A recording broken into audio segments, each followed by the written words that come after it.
All right, welcome. I'm just waiting for a minute because the Facebook stream doesn't seem to be working quite right here. So let me just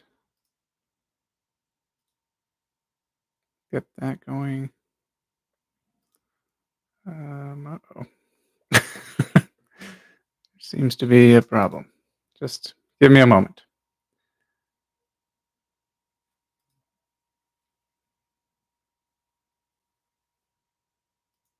Hmm. Sorry, it's suddenly right when I was supposed to go live, it said I don't have permission. So I'm just trying to sort that out. Let me see if I can get back there.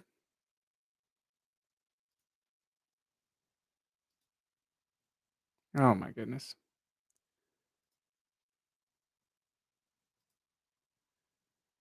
Oh boy.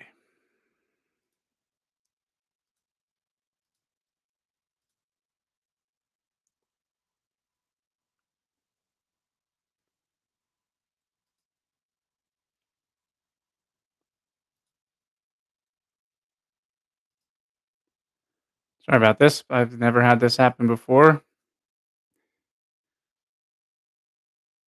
Here we go. All right, it's working now. So, finally. All right. Welcome to Logan Reads Live Frightful Friday, where today we will be reading chapter 5 of The Haunting of Hill House. Of course, Logan Reads Live is presented by Rosalind and Jane. There is a link in the description where you can go and see that beautifully curated collection of women's clothes. But for our introduction today, before we get into The Haunting of Hill House, I am going to read The Raven by Edgar Allan Poe. This book's a little heavy, so it's going to be a little awkward because I got the arm of the mic here. Anyways, The Raven. Once upon a midnight dreary, while I pondered, weak and weary, over many a quaint and curious volume of forgotten lore, while I nodded, nearly napping, suddenly there came a tapping, as of some one gently rapping at my chamber door. "'Tis some visitor," I muttered, tapping at my chamber door, "only this, and nothing more." Ah, distinctly I remember it was in the bleak December, and each separate dying ember wrought its ghost upon the floor. Eagerly I wished the morrow, vainly I sought to borrow from my book's surcease of sorrow, sorrow for the lost Lenore, for the rare and radiant maiden whom the angels name Lenore, nameless here forevermore. And the silken, sad, uncertain rustling of each purple curtain thrilled me, filled me with fantastic terrors never felt before, so that now, to still the beating of my heart, I stood repeating, "'Tis some visitor entreating entrance at my chamber door, some late visitor entreating entrance at my chamber door. This it is, and nothing more." Presently my soul grew stronger, hesitating then no longer. "Sir," said I, "or madam, truly your forgiveness I implore. But the fact is, I was napping, and so gently you came rapping, and so faintly you came tapping at my chamber door, that I was sure I heard you. Here I opened wide the door, darkness there, and nothing more." Deep into that darkness peering, long I stood there wondering, fearing, doubting, dreaming dreams no mortals ever dared to dream before. But the silence was unbroken, and the stillness gave no token, and the only word there spoken was the whispered word, "Lenore." This I whispered, and an echo murmured back the word, "Lenore." Merely this, and nothing more. Back into the chamber turning, all my soul within me burning. Soon again I heard a tapping, something louder than before. "Surely," said I, "surely that is something at my window lattice. Let me see, then, what thereat is, and this mystery explore. Let my heart be still a moment, and this mystery explore. 'Tis the wind, and nothing more." Open here I flung the shutter, when, with many a flirt and flutter, in there stepped a stately raven of the saintly days of yore. Not the least obeisance made he, not a minute stopped or stayed he, but, with mine of lord or lady, perched above my chamber door, perched upon a bust of Pallas just above my chamber door, perched and sat, and nothing more. Then this ebony bird beguiling my sad fancy into smiling, by the grave and stern decorum of the countenance it wore. Though thy crest be shorn and shaven, thou, I said, art sure no craven, ghastly grim and ancient raven, wandering from the nightly shore. Tell me what thy lordly name is on the night Plutonian shore. Quoth the raven, nevermore. Much I marveled this ungainly fowl to hear discourse so plainly, though its answer little meaning, little relevancy bore. For we cannot help agreeing that no living human being ever yet was blessed with seeing a bird above his chamber door, bird or beast upon the sculpted bust above his chamber door, with such name as Nevermore. But the raven, sitting lonely on that placid bust, spoke only that one word, as if his soul in that one word he did outpour. Nothing farther than he uttered, not a feather than he fluttered, till I scarcely more than muttered, other friends have flown before. On the morrow he will leave me as my hopes have flown before. Then the bird said, nevermore. Startled at the stillness broken by reply so aptly spoken, doubtless, said I, what it utters is its only stock and store, caught from some unhappy master, whom unmerciful disaster followed fast and followed faster till his songs one burden bore, till the dirges of his hope that melancholy burden bore of never, nevermore. But the raven, still beguiling all my sad soul into smiling, straight I wheeled a cushioned seat in front of bird and bust and door. Then upon the velvet sinking, I betook myself to linking fancy upon fancy, thinking what this ominous bird of yore, what this grim, ungainly, ghastly, gaunt, and ominous bird of yore meant in croaking nevermore. This I sat engaged in guessing, but no syllable expressing, to the fowl whose fiery eyes now burned into my bosom's core. This and more I sat divining, with my head at ease reclining on the cushion's velvet lining that the lamplight gloated o'er, but whose velvet violet lining, with the lamplight gloating o'er, she shall press, ah, nevermore. Then methought the air grew denser, perfumed from an unseen censer, swung by seraphim whose footfalls tinkled on the tufted floor. Wretch, I cried, thy God hath lent thee, by these angels he hath sent thee, respite, respite, and nepenthe from the memories of Lenore. Quaff, oh quaff this kind nepenthe, and forget this lost Lenore. Quoth the raven, nevermore. Prophet, said I, thing of evil, prophet still, if bird or devil. Whether tempter sent or whether tempest tossed thee here ashore, desolate yet all undaunted, on this desert land enchanted, on this home by horror haunted, tell me truly, I implore, is there balm in Gilead? Tell me, I implore. Quoth the raven, nevermore.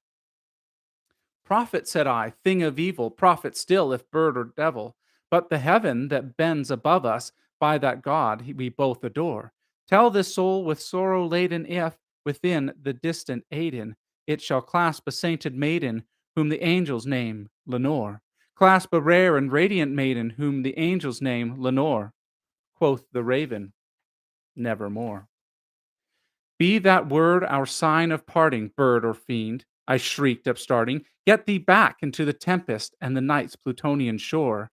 Leave no black plume as a token of that lie thou soul hath spoken. Leave my loneliness unbroken. Quit the bust above my door. Take thy beak from out my heart, and take thy form from my off my door. Quoth the raven, nevermore. And the raven, never flitting, still is sitting, on the pallid bust of Pallas just above my chamber door.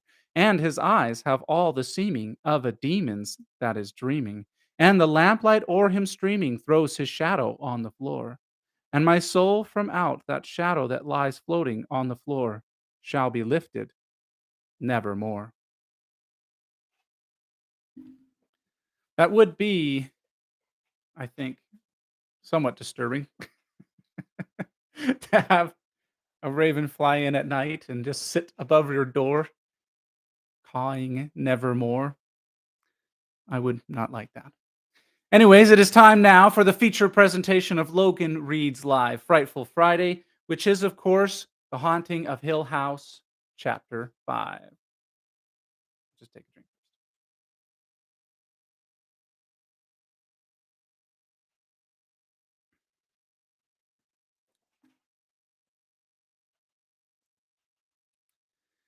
Chapter 5, Part 1.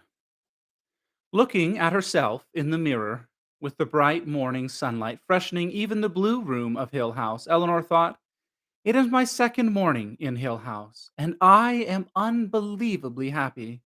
Journeys end in lovers' meeting. I have spent an all but sleepless night. I have told lies and made a fool of myself, and the very air tastes like wine. I have been frightened half out of my foolish wits, but I have somehow earned this joy. I have been waiting for it for so long, abandoning a lifelong belief that to name happiness is to dissipate it."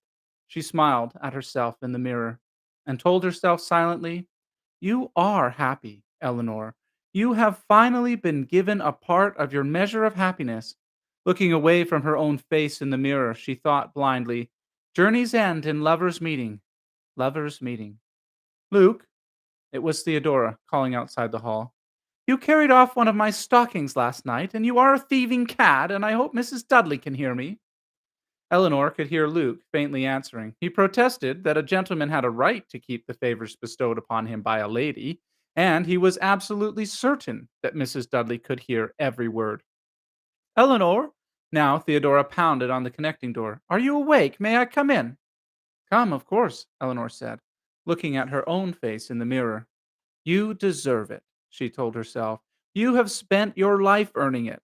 Theodora opened the door and said happily, "How pretty you look this morning, my Nell. This curious life agrees with you." Eleanor smiled at her. The life clearly agreed with Theodora, too. "We ought by rights to be walking around with dark circles under our eyes and a look of wild despair," Theodora said, putting an arm around Eleanor and looking into the mirror beside her. "And look at us, two blooming, fresh young lovelies." "I'm 34 years old," Eleanor said, and wondered what obscure defiance made her add 2 years. "And you look about 14, Theodora said. "Come along, we've earned our breakfast." Laughing, they raced down the great staircase and found their way through the game room and into the dining room. "Good morning," Luke said brightly. "And how did everyone sleep?" "Delightfully, thank you," Eleanor said, "like a baby."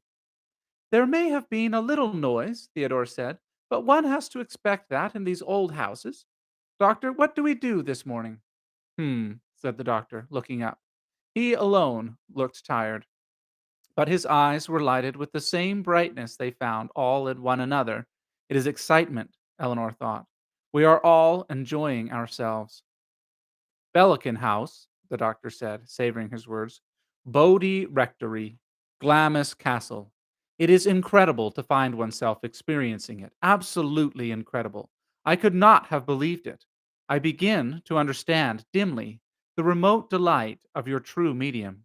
I think I shall have the marmalade, if you would be so kind. Thank you. My wife will never believe me. Food has a new flavor. Do you find it so?" "It isn't just that Mrs. Dudley has surpassed herself, then. I was wondering," Luke said. "I've been trying to remember," Eleanor said. "About last night, I mean. I can remember knowing that I was frightened, but I can't imagine actually being frightened." "I remember the cold," Theodora said, and shivered. "I think it's because it was so unreal by any pattern of thought I'm used to. I mean, it just didn't make sense." Eleanor stopped and laughed, embarrassed. "I agree," Luke said. "I found myself this morning telling myself what had happened last night. The reverse of a bad dream, as a matter of fact, where you keep telling yourself that it didn't really happen." "I thought it was exciting," Theodora said. The doctor lifted a warning finger. "It is perfectly possible that it is all caused by subterranean waters." "Then more houses ought to be built over secret springs," Theodora said. The doctor frowned. "This excitement troubles me," he said. "It is intoxicating, certainly, but might it not also be dangerous? An effect of the atmosphere of Hill House, the first sign that we have, as it were, fallen under a spell." Then I will be an enchanted princess, Theodora said.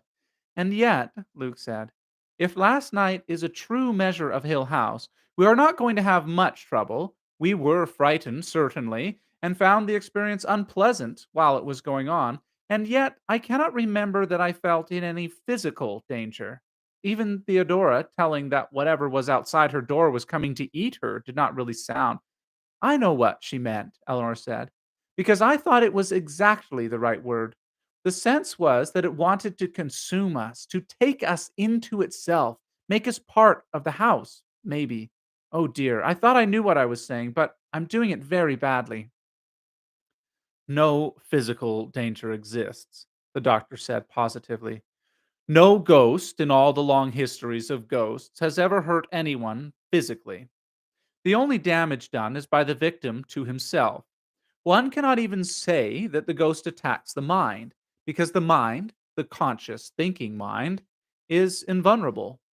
In all our conscious minds, as we sit here talking, there is not one iota of belief in ghosts.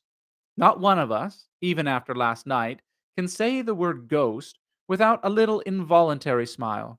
No.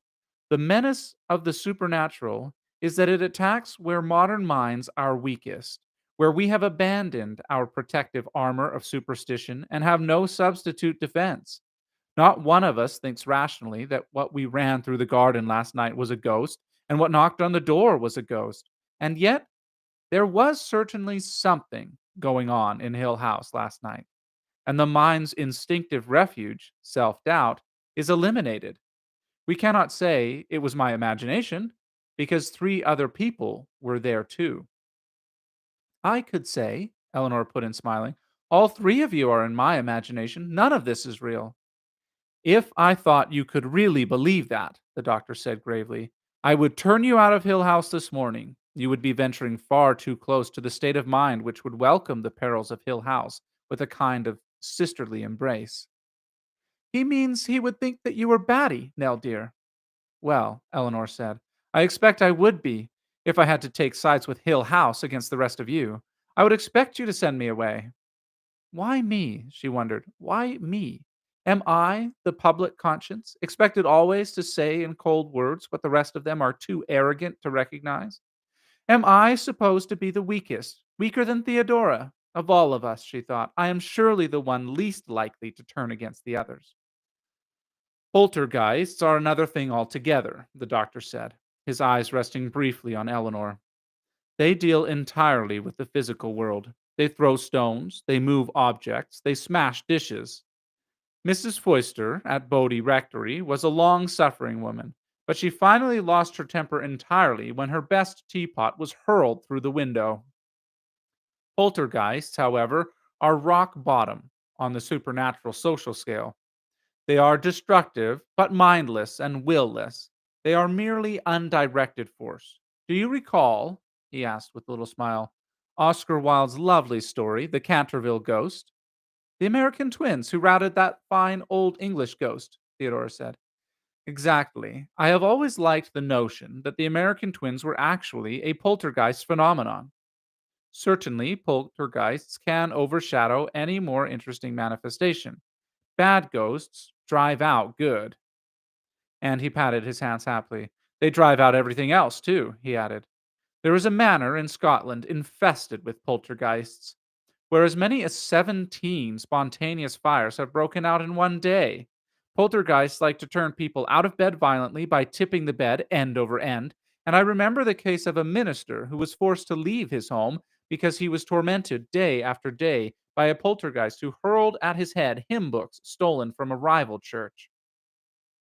Suddenly, without reason, laughter trembled inside Eleanor. She wanted to run to the head of the table and hug the doctor. She wanted to reel, chanting, across the stretches of the lawn. She wanted to sing and to shout and to fling her arms and move in great, emphatic, possessing circles around the rooms of Hill House.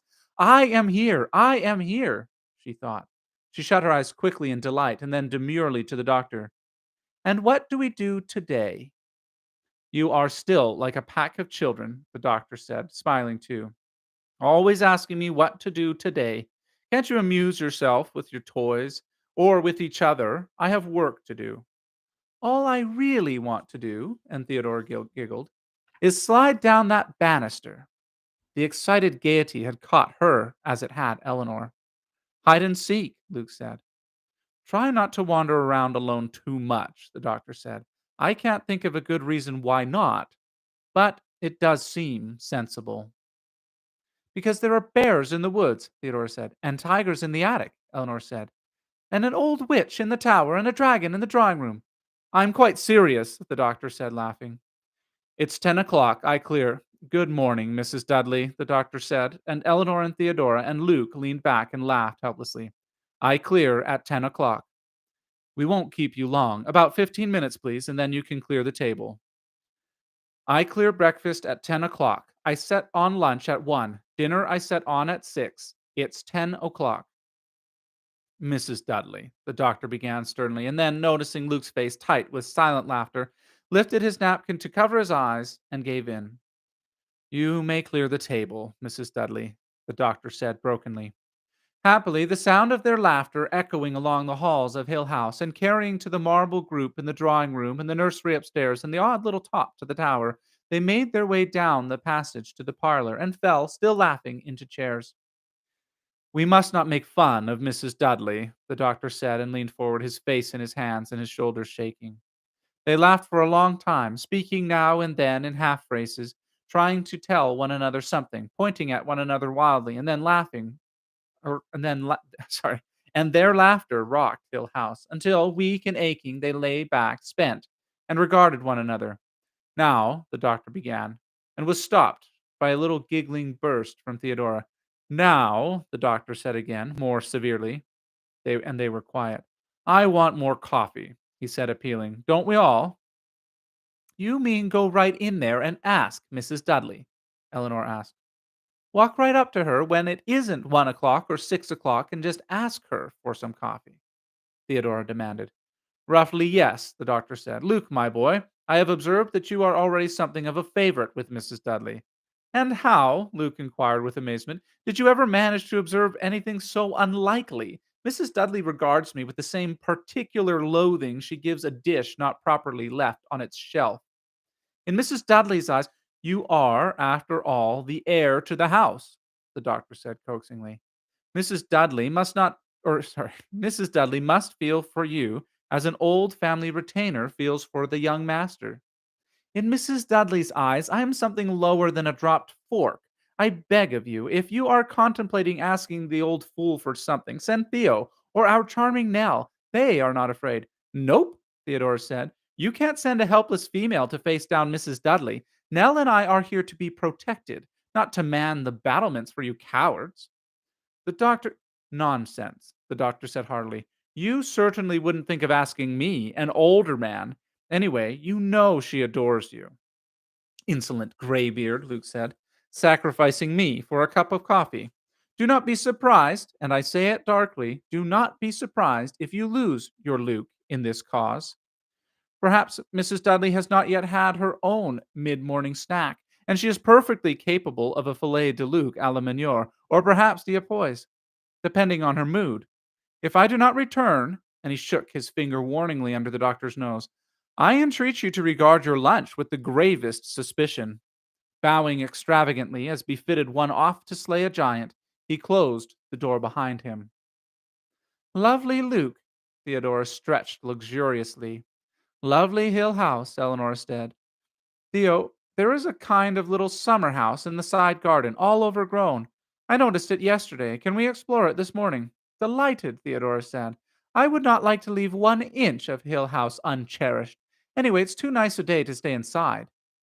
We'll ask Luke to come too, Eleanor said. And you, Doctor?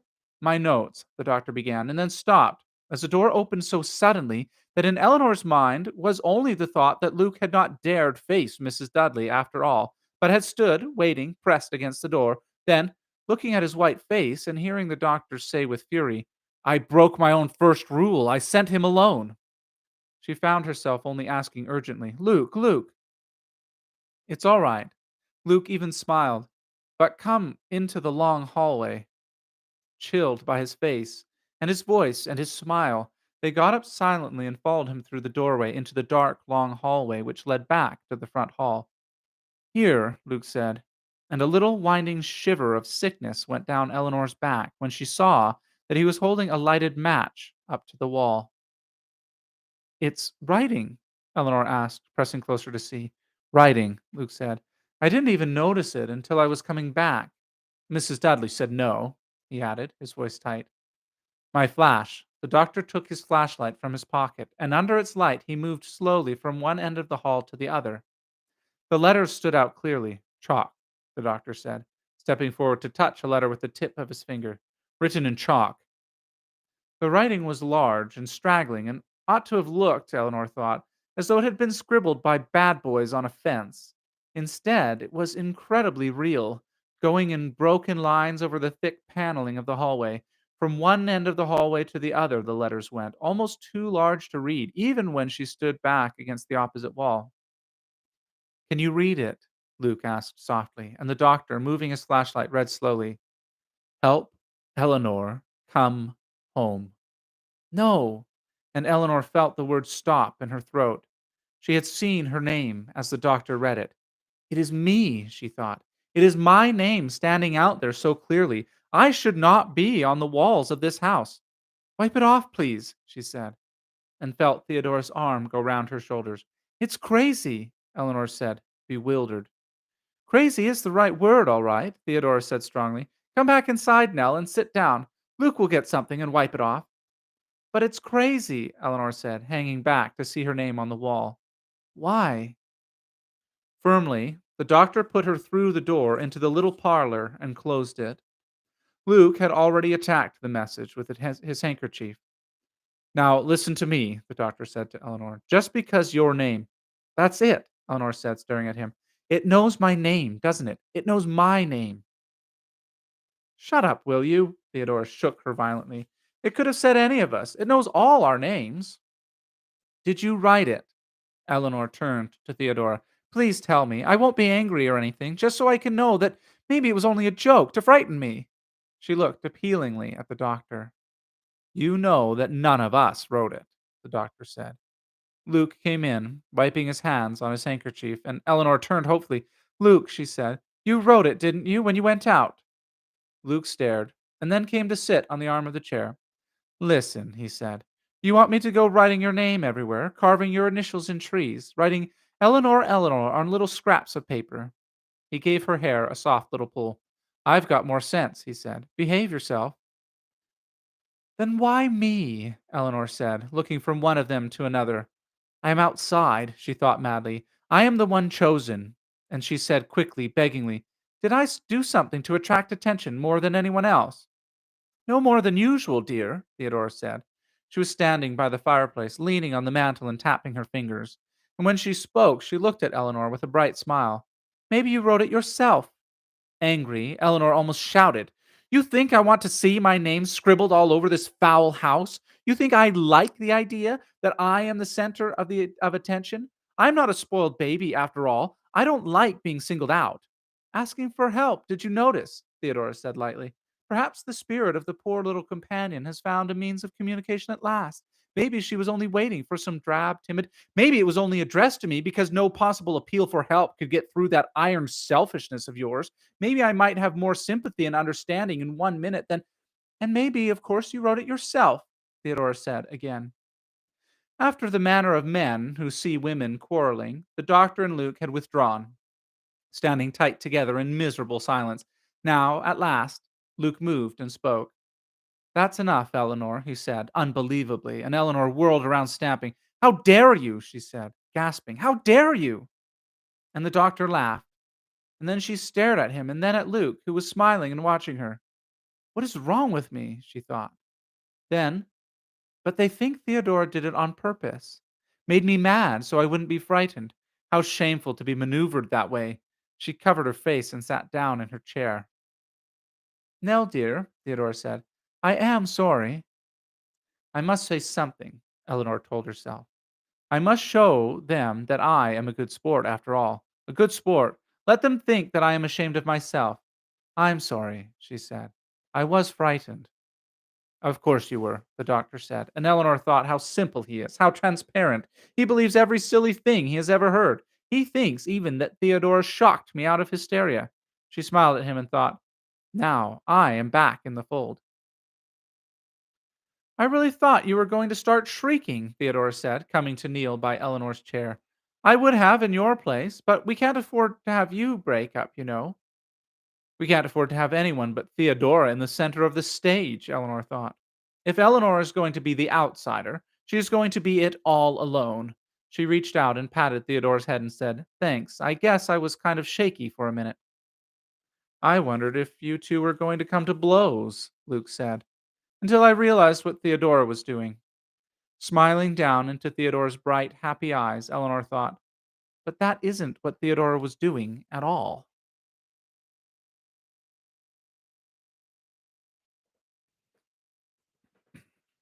Part 2.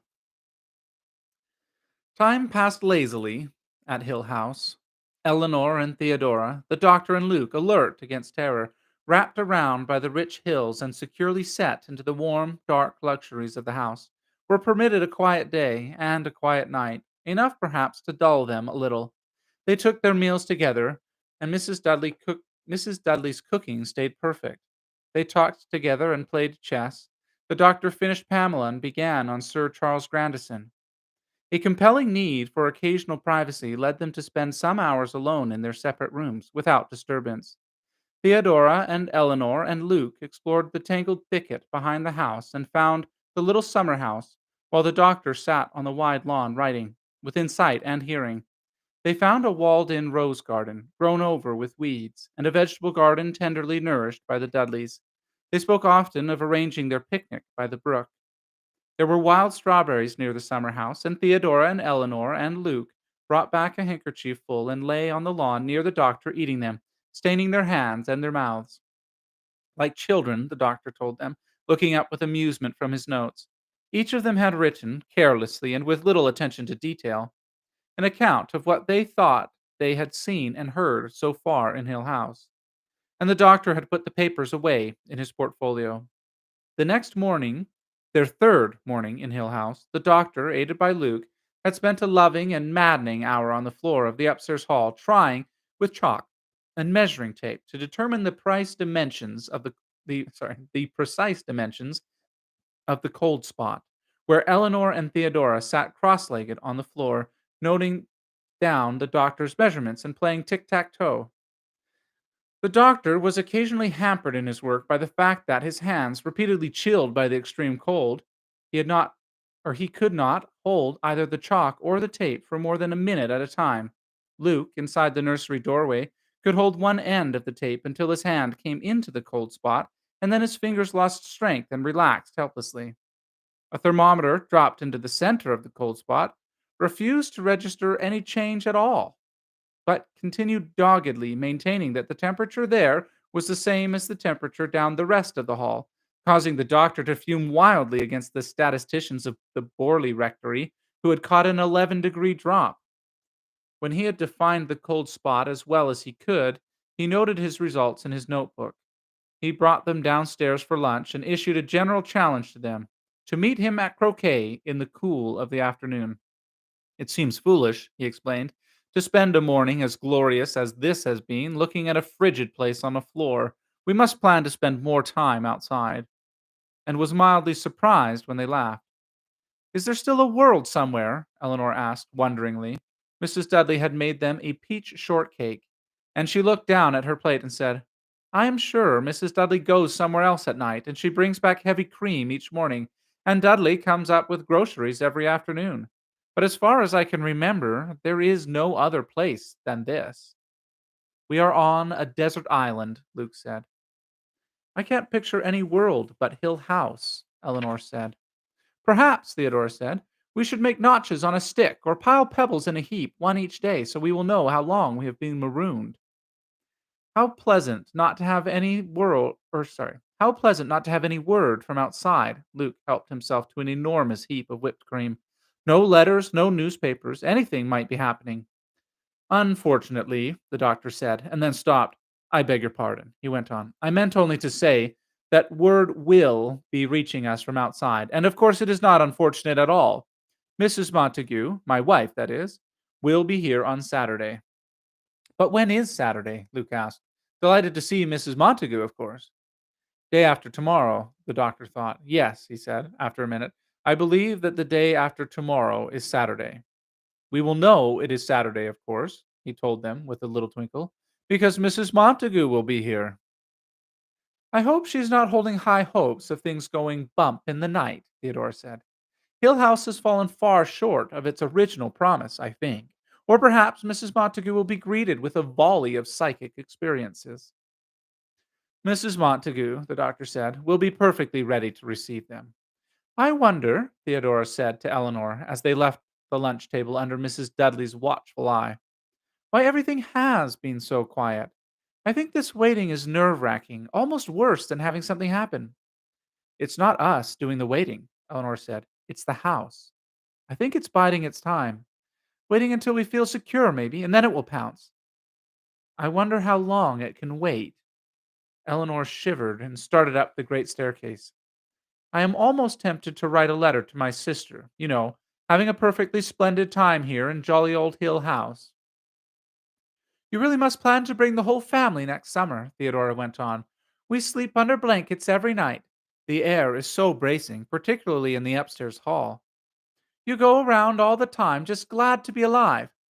There's something going on every minute. Civilization seems so far away. Eleanor laughed. She was ahead of Theodora at the top of the stairs. The dark hallway was a little lightened this afternoon because they had left the nursery door open and the sunlight came through the windows by the tower and touched the doctor's measuring tape and chalk on the floor. The light reflected from the stained glass window on the stair landing and made shattered fragments of blue and orange and green on the dark wood of the hall. I'm going to sleep, she said. I've never been so lazy in my life. I'm going to lie on my bed and dream about streetcars, Theodora said. It had become Eleanor's habit to hesitate in the doorway of her room, glancing around quickly before she went inside. She told herself that this was because the room was so exceedingly blue and always took a moment to get used to. When she came inside, she went across to open the window, which she always found closed. Today, she was halfway across the room before she heard Theodora's door slam back and Theodora's smothered, Eleanor! Moving quickly, Eleanor ran into the hall and to Theodora's doorway and stopped, aghast, looking over Theodora's shoulder. What is it? She whispered. What does it look like? Theodora's voice rose crazily. What does it look like, you fool? And I won't forgive her that either, Eleanor thought, concretely through her bewilderment. It looks like paint, she said hesitantly, realizing, except the smell is awful. It's blood, Theodora said with finality. She clung to the door, swaying as the door moved, staring. Blood, she said, all over. Do you see it? Of course I see it, and it's not all over. Stop making such a fuss. Although, she thought conscientiously, Theodora was making very little of a fuss, actually. One of these times, she thought, one of us is going to put her head back and really howl, and I hope it won't be me, because I'm trying to guard against it. It will be Theodora who, and then cold, she asked, is that more writing on the wall? And heard Theodora's wild laugh and thought, maybe it will be me after all, and I can't afford to. I must be steady. And she closed her eyes and found herself saying silently, oh, stay and hear, your true love's coming, that can sing both high and low. Trip no further, pretty sweeting, journey's end in lovers' meeting. Yes, indeed, dear, Theodora said. I don't know how you managed it. Every wise man's son doth know. Be sensible, Eleanor said. Call Luke and the doctor. Why? Theodora asked. Wasn't it to be just a little private surprise for me? A secret just for the two of us? Then, pulling away from Eleanor, who tried to hold her from going farther into the room, she ran to the great wardrobe and threw open the door and cruelly began to cry. My clothes, she said, my clothes. Steadily, Eleanor turned and went to the top of the stairs. Luke, she called, leaning over the banisters. Doctor! Her voice was not loud, and she had tried to keep it level. But she heard the doctor's book drop to the floor, and then the pounding of feet as he and Luke ran for the stairs. She watched them, seeing their apprehensive faces, wondering at the uneasiness which lay so close below the surface in all of them, so that each of them seemed always waiting for a cry for help from one of the others. Intelligence and understanding are really no protection at all, she thought. It's Theo, she said, as they came to the top of the stairs. She's hysterical. Something has gotten red paint in her room, and she's crying over her clothes. Now, I could not have put that more fairly than that, she thought, turning to follow them. Could I have put it more fairly than that? She asked herself, and found that she was smiling. Theodora was still sobbing wildly in her room and kicking at the wardrobe door in a tantrum that might have been laughable if she had not been holding her yellow shirt, matted and stained. Her other clothes had been torn from the hangers and lay trampled and disordered on the wardrobe floor, all of them smeared and reddened. What is it? Luke asked the doctor, and the doctor, shaking his head, said, I would swear that it was blood, and yet to get so much blood, one would almost have to, and then was abruptly quiet. All of them stood in silence for a moment and looked at Help, Eleanor, come home, Eleanor, written in shaky red letters on the wallpaper over Theodora's bed. This time I am ready, Eleanor told herself, and said, You'd better get her out of here. Bring her into my room. My clothes are ruined, Theodora said to the doctor. Do you see my clothes? The smell was atrocious, and the writing on the wall had dripped and splattered. There was a line of drops from the wall to the wardrobe, perhaps what had first turned Theodore's attention that way, and a great irregular stain on the green rug. It's disgusting, Eleanor said. Please get Theo into my room. Luke and the doctor between them persuaded Theodora, looking through the bathroom and into Eleanor's room, and Eleanor, looking at the red paint. It must be paint, she told herself. It's simply got to be paint. What else could it be? She said aloud, But why? And stared up at the writing on the wall. Here lies one, she thought gracefully, whose name was written blood. Is it possible that I am not quite coherent at this moment? Is she all right? She asked, turning as the doctor came back into the room. She will be in a few minutes. We'll have to move her in with you for a while, I should think. I can't imagine her wanting to sleep in here again. The doctor smiled a little wanly. It will be a long time, I think, before she opens another door by herself. I suppose she'll have to wear my clothes. I suppose she will, if you don't mind. The doctor looked at her curiously. This message troubles you less than the other? It's too silly, Eleanor said, trying to understand her own feelings. I've been standing here, looking at it, and just wondering why. I mean, it's like a joke that didn't come off. It was supposed to be much more frightening than this, I think. And I'm not, because it's simply too horrible to be real. And I keep remembering Theo putting red polish. She giggled and looked at the doctor, who looked at her sharply, but went on. It might as well be paint, don't you see? I can't stop talking, she thought. What do I have to explain in all this? Maybe I can't take it seriously, she said, after the sight of Theo screaming over her poor clothes and accusing me of writing my name all over her wall. Maybe I'm getting used to her blaming me for everything. Nobody's blaming you for anything, the doctor said, and Eleanor felt that she had been reproved. I hope my clothes will be good enough for her, she said tartly. The doctor turned, looking around the room. He touched one finger gingerly to the letters on the wall and moved Theodora's yellow shirt with his foot. Later, he said absently. Tomorrow, perhaps. He glanced at Eleanor and smiled. I can make an exact sketch of this, he said. I can help you, Eleanor said. It makes me sick, but it doesn't frighten me. Yes, the doctor said. I think we'd better close up the room for now, however. We don't want Theodora blundering in here again. Then later, at my leisure, I can study it. Also, he said with a flash of amusement, I would not like to have Mrs. Dudley coming in here to straighten up.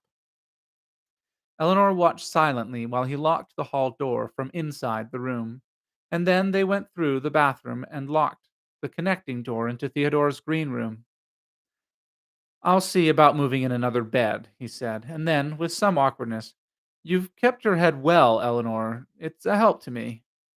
I told you, it makes me sick, but it doesn't frighten me, she said, pleased, and turned to Theodora. Theodora was lying on Eleanor's bed, and Eleanor saw, with a queasy turn, that Theodora had gotten red on her hands, and it was rubbing off onto Eleanor's pillow. Look, she said harshly, coming over to Theodora. You'll have to wear my clothes until you get new ones, or until we get the others cleaned. Cleaned? Theodora rolled convulsively on the bed and pressed her stained hands against her eyes. Cleaned? For heaven's sake, Eleanor said, let me wash you off. She thought, without trying to find a reason, that she had never felt such uncontrollable loathing for any person before, and she went into the bathroom and soaked a towel and came back to scrub roughly at Theodore's hands and face. You're filthy with the stuff, she said, hating to touch Theodora. Suddenly, sorry, suddenly Theodora smiled at her. I don't really think you did it, she said, and Eleanor turned to see that Luke was behind her looking down at them. What a fool I am, Theodora said to him, and Luke laughed. You will be a delight in Nell's red sweater, he said. She is wicked, Eleanor thought, beastly and soiled and dirty. She took the towel into the bathroom and left it to soak in cold water. When she came out, Luke was saying, another bed in here. You girls are going to share a room from now on. Share a room and share our clothes, Theodore said. We're going to be practically twins. Cousins, Eleanor said, but no one heard her.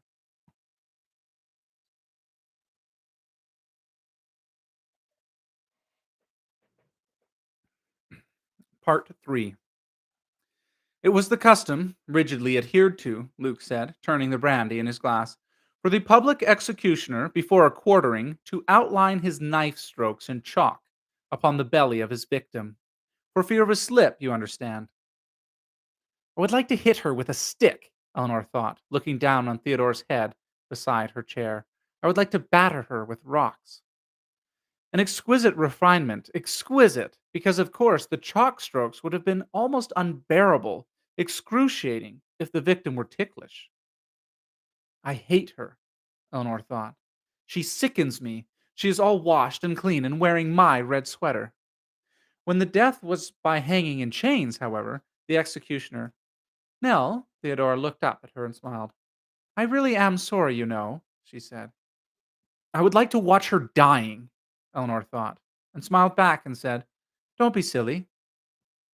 Among the Sufis, there is a teaching that the universe has never been created and consequently cannot be destroyed. I have spent the afternoon, Luke announced gravely, browsing in our little library. The doctor sighed. No chess tonight, I think, he said to Luke, and Luke nodded. It has been an exhausting day, the doctor said, and I think you ladies should retire early. Not until I am well dulled with brandy, Theodora said firmly. Fear, the doctor said, is the relinquishment of logic, the willing relinquishing of reasonable patterns. We yield to it, or we fight it, but we cannot meet it halfway. I was wondering earlier, Eleanor said, feeling she had somehow an apology to make to all of them. I thought I was altogether calm, and yet now I know I was terribly afraid. She frowned, puzzled, and they waited for her to go on.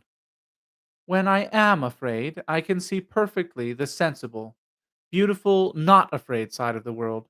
I can see chairs and tables and windows staying the same, not affected in the least. And I can see things like the careful woven texture of the carpet, not even moving.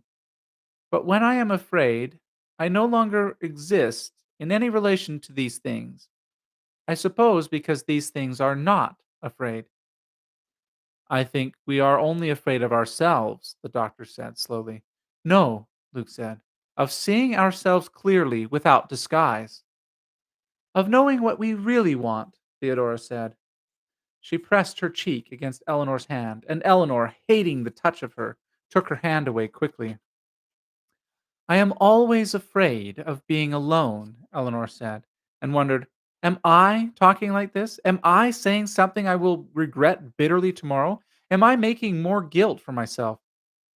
Those letters spelled out my name, and none of you know what that feels like. It's so familiar. And she gestured to them, almost an appeal. Try to see, she said. It's my own dear name, and it belongs to me, and something is using it and writing it and calling me with it, and my own name. She stopped and said, looking from one of them to another, even down onto Theodore's face, looking up at her, look, There's only one of me, and it's all I've got. I hate seeing myself dissolve and slip and separate so that I'm living in one half, my mind, and I see the other half of me helpless and frantic and driven, and I can't stop it. But I know I'm not really going to be hurt, and yet time is so long, and even a second goes on, and I could stand any of it if I could only surrender. Surrender, the doctor said sharply, and Eleanor stared. Surrender? Luke repeated. I don't know, Eleanor said, perplexed.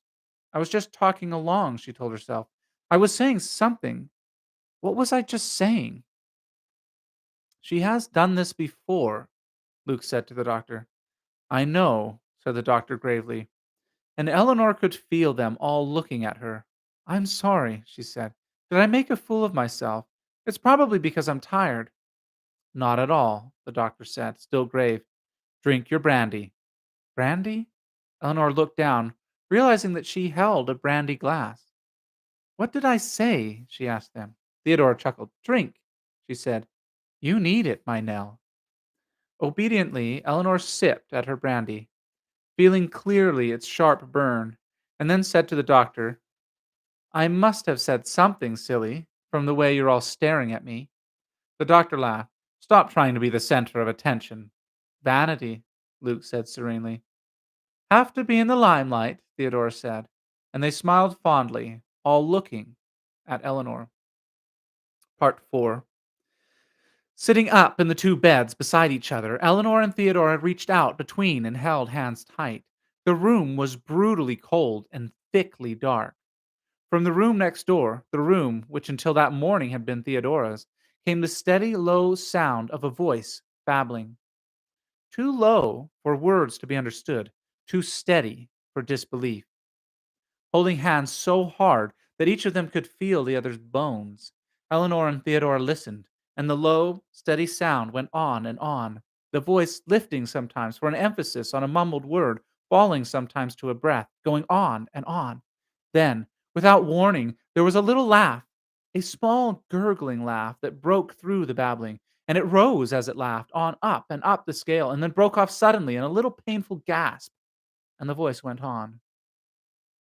Theodora's grasp loosened and tightened, and Eleanor, lulled for a minute by the sounds, stared and looked across to where Theodora ought to be in the darkness, and then thought screamingly, Why is it dark? Why is it dark? She rolled and clutched Theodora's hands with both of hers, and tried to speak and could not, and held on blindly and frozen, trying to stand her mind on its feet, trying to reason again. We left the light on, she told herself, so why is it dark? Theodora, she tried to whisper, and her mouth could not move. Theodora, she tried to ask, why is it dark? And the voice went on, babbling, low and steady, a little liquid, gloating sound. She thought she might be able to distinguish words if she lay perfectly still. If she lay perfectly still and listened and heard the voice going on, and never ceasing. And she hung desperately to Theodora's hand and felt an answering weight on her own hand. Then the little gurgling laugh came again, and the rising mad sound of it drowned out the voice, and then suddenly absolute silence. Eleanor took a breath, wondering if she could speak now, and then she heard a little soft cry which broke her heart. A little, infinitely sad cry, a little sweet moan of wild sadness. It is a child, she thought with disbelief. A child is crying somewhere. And then, upon that thought, came the wild, shrieking voice she had never heard before, and yet knew she had heard always in her nightmares. Go away, it screamed. Go away. Don't hurt me. And after sobbing, please don't hurt me. Please let me go home. And the little sad crying again. I can't stand it, Eleanor thought concretely. This is monstrous. This is cruel. They have been hurting a child. And I won't let anyone hurt a child. And the babbling went on, low and steady, on and on and on, the voice rising a little and falling a little, going on and on. Now, Eleanor thought, perceiving that she was laying sideways on her bed in the black darkness, holding on with both hands to Theodora's hand, holding so tight she could feel the fine bones in Theodora's fingers. Now, I will not endure this. They think to scare me. Well, they have. I am scared. But more than that, I am a person. I am a human. I am a walking, reasoning, humorous human. being, and I will take a lot from this lunatic, filthy house hut. I will not go along with hurting a child. No, I will not. I will, by God, get my mouth to open right now, and I will yell. I will yell. Stop it, she shouted. And the lights were on the way they had left them. And Theodora was sitting up in bed, startled and disheveled. What? Theodora was saying. What, Nell? What? God, God, Eleanor said, flinging herself out of bed and across the room and standing, shuddering in the corner. Whose hand was I holding? And there ends chapter 5 of The Haunting of Hill House. Come back next week for chapter 6.